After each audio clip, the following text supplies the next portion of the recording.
I'm angry, I'm sad. I mean, it's completely just derailed a lot of hope. Tonight, fertility treatment showdown. We foster the culture of life and protect the sanctity of life. The nationwide implications as Alabama's largest hospital system says it's pausing IVF following a landmark ruling from the state Supreme Court. Doctors now have to question everything they do. The CBS Evening News starts now.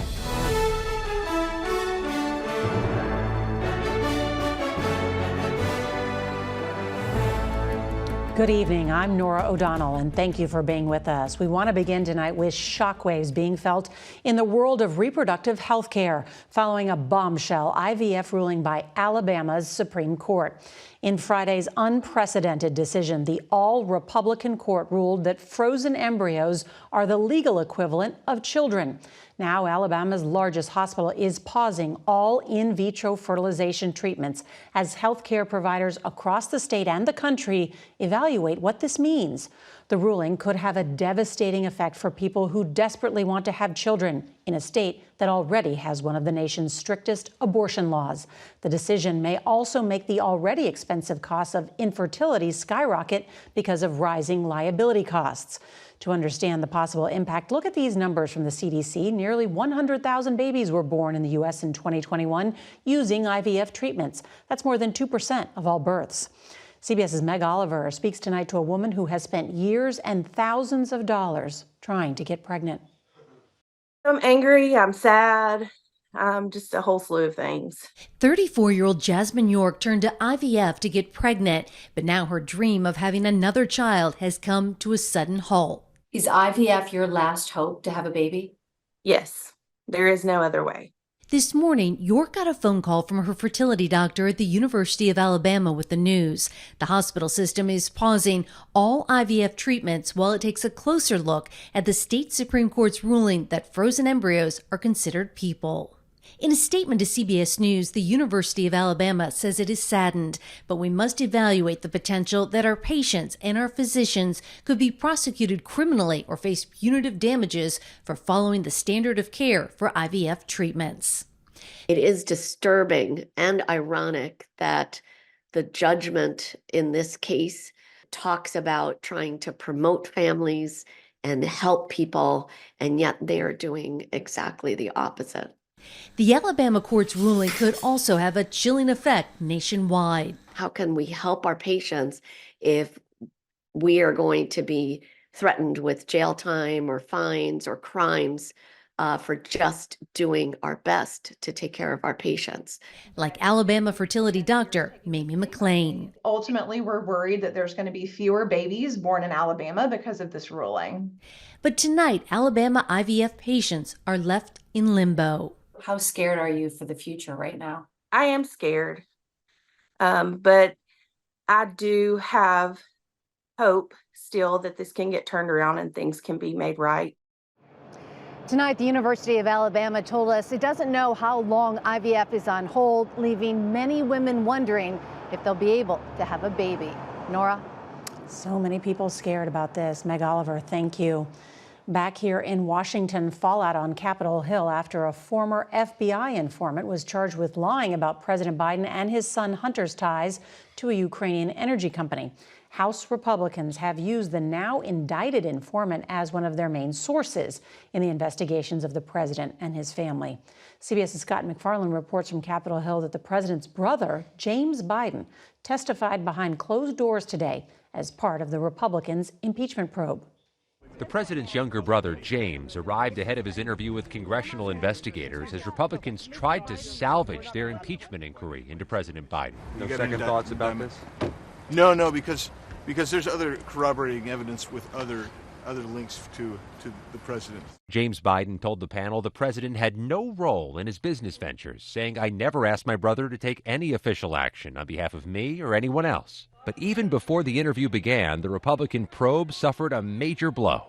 Longtime FBI informant Alexander Smirnov, seen here covered in a scarf, hat, and sunglasses, has been charged with providing false information about President Biden and his son Hunter, some of it allegedly coming from Russian intelligence officials.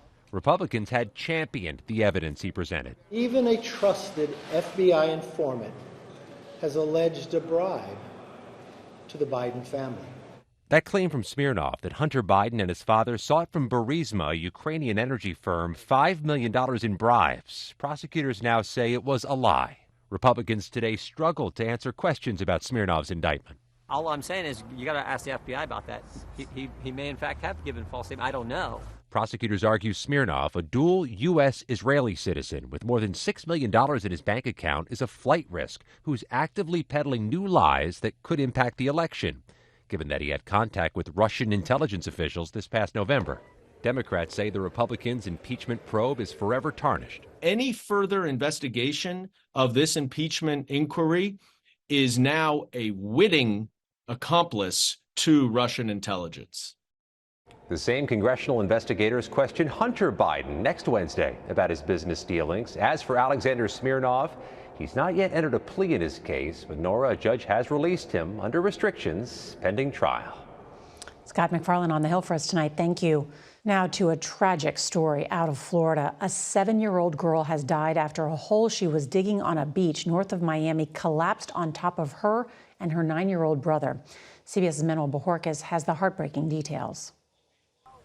There is a little girl buried under the sand, and they have not gotten to her yet. Digging with their bare hands, bystanders rushed to try to rescue a little girl buried after the hole in the sand she was playing in collapsed. Christina Blackinger was there and tried to help. It was horrifying. My husband grabbed a bucket and I started helping. The boy, you can see his head, and even that took a long time to get out. He was like stuck under the sand, and you could see him. The girl, we couldn't see. The child, identified as 7-year-old Sloan Mattingly, was playing with her 9-year-old brother on Tuesday at the beach in Lauderdale by the Sea. Her family was visiting from Indiana. They were just together as a family, digging a hole to have fun in. The children were rushed to the hospital where the girl was pronounced dead. I do get the sense that this is the kind of thing that literally in a second it can happen. Sand, again, is not going to stay in a stable manner at any time. It's constantly moving, just really just like the ocean is. But when this falls in on you, there's no escaping it. It's very similar to an avalanche on the ski slopes where you're not going to be able to escape this once you're in there. Experts warn beachgoers not to dig deep holes in the sand, but if you do, fill it before leaving, and do not dig a hole deeper than your knees. This is one bit of danger that you don't need to put yourself in. Though rare, these accidents do happen. In 2022, there were 2 similar deaths in other states in just 1 month. Tonight, the 9-year-old boy who survived this accident is now out of the hospital. Nora? Manny Bojorquez, thank you. Tonight, there are growing concerns that Vladimir Putin's invasion of Ukraine, launched 2 years ago, could spill over into NATO territory. CBS's Charlie D'Agata reports tonight from northeast Poland, where there are now more than 10,000 U.S. troops stationed near the Ukrainian border. U.S. live fire exercises in Poland today near Russian territory. An adversary has crossed onto this strip of NATO-controlled soil. U.S. soldiers from the 3rd Infantry Division in Georgia are the first line of defense. This exercise isn't just about making sure that individual soldiers are ready for combat, but the military itself is ready in case there's an incursion from a regional enemy. And while no one here will name that regional enemy, there's a good reason they're wargaming an invasion right here and right now. To military planners, the Savaki Gap is NATO's Achilles heel. Just 40 miles separates the Russian enclave of Kaliningrad and Putin-allied Belarus. If the Kremlin launched an incursion here, it would cut off the Baltic states from other NATO countries. But this training could be in jeopardy. With funding for Ukraine stalled in Congress, critical U.S. Army exercises for both American and Ukrainian forces, including supplying those forces, is at risk of screeching to a halt. Spokesman for the U.S. Army, Africa, and Europe, Colonel Martin O'Donnell. We are running out of money. We've got enough funds right now. If nothing changes, we expect to run out of money before summertime, if nothing changes. Before summertime? Before summertime. And what happens then? Don't really want to think about it. Both in terms of what we do on the 2 continents and both in terms of support for Ukraine. It's the first time a senior U.S. Army official has gone on camera about the urgency of that Ukrainian funding package, Nora, telling us the lack of funds not only threatens critical supplies to Ukraine, but overall U.S. Army operations here in Europe. Very important reporting, Charlie D'Agata. Thank you. Back here at home, more than 150,000 borrowers had their student loans canceled today. President Biden said this afternoon he's forgiving some $1.2 billion of debt for those currently enrolled in a new repayment program. It comes as the annual tuition at a private nonprofit four-year college or university tops $41,000, and that is up 4% from just 1 year ago. CBS's Carter Evans takes an in-depth look at the high price of a college education.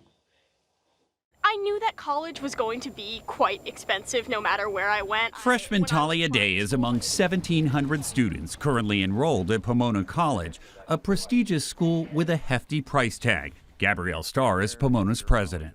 Every time we raise tuition, it doesn't feel good. Between 1980 and 2023, the average price of college tuition, fees, and room and board in the U.S. skyrocketed 155%. What would you say is the single biggest expense? Single biggest expense is people. Many colleges and universities now operate like small cities, and critics say that's led to administrative bloat.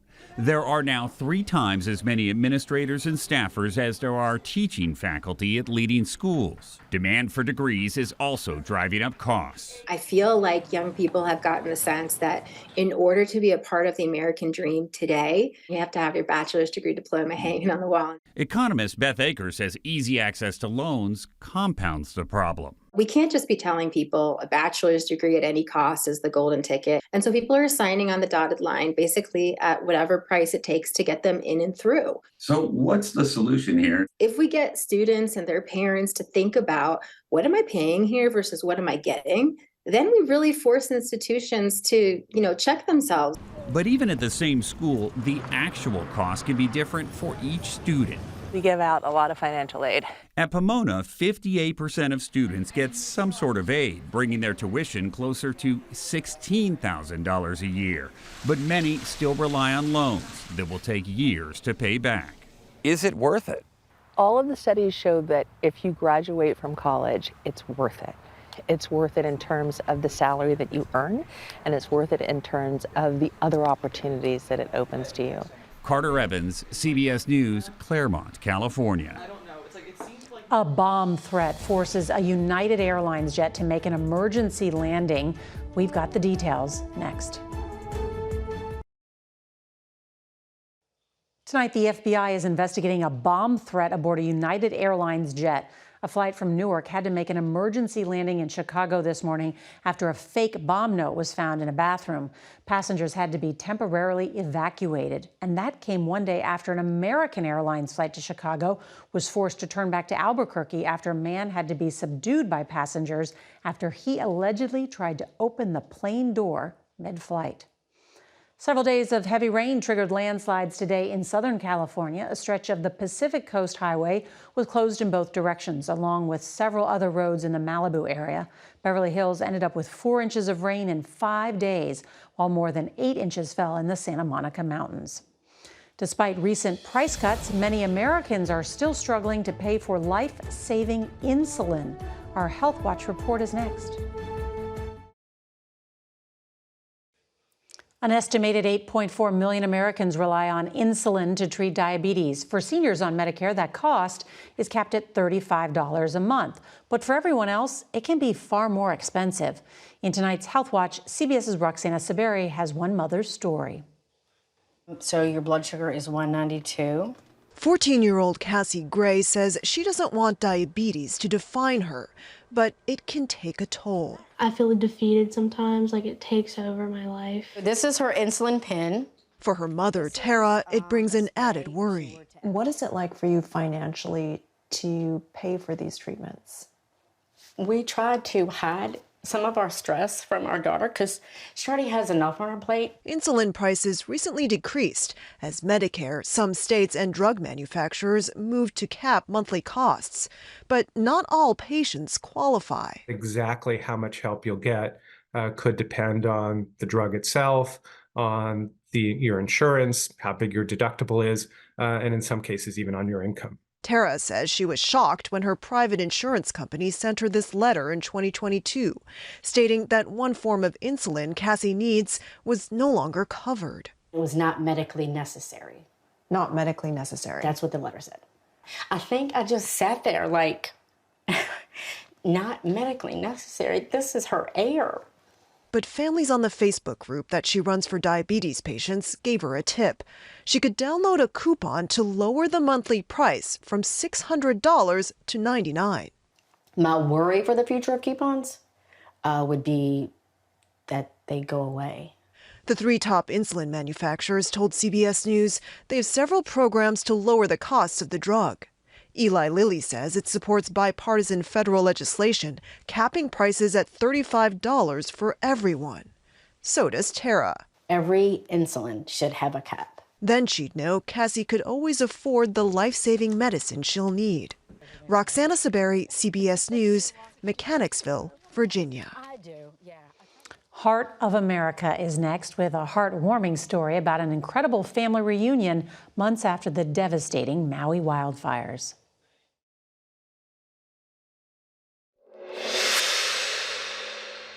Finally, tonight's Heart of America. Meet Mahina. She was missing for months after wildfires ravaged her family's home in Hawaii last year. Her owners eventually gave up hope of finding her after they moved thousands of miles away to Montana. The 3-year-old cat survived in the burn zone for 100 days before she was rescued by the heroes at the Maui Humane Society. Last week, Mahina was reunited with her family. The nonprofit covered the cost to fly her all the way to the mainland, and her owner had this message for Mahina's rescuers.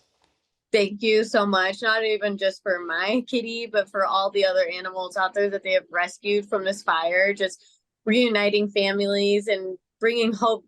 It's a beautiful thing. As the Maui Humane Society puts it, it takes a village, and that story of community is tonight's Heart of America. I love this story, meowing forever. And that's tonight's CBS Evening News. I'm Nora O'Donnell. Good night.